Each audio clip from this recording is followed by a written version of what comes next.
Po si Emelson, DTF operator dito sa 31 Luna. Ginamit ito ng 6 na araw na may bilang na 78 meters na run this week. Ito naman po ang aking printed head area. Ang damper, ang capping na may 90% good condition pa. Head clean, easy na wiper after head clean. Nozzle check po, ayan po, buo naman po siya.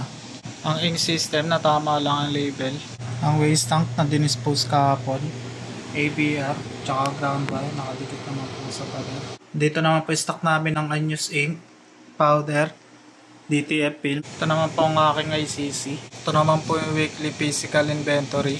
Ayan po, consumables withdrawal, daily output record, smoke purifier. Dapat naka proper insert siya dyan sa oven. Ito naman po yung knob nya.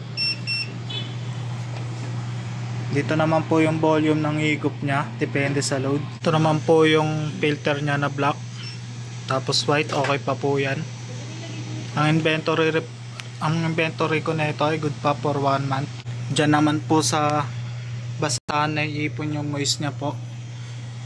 Ito naman po yung weekly checklist at wala naman po kaming ino-sorter. Thank you po.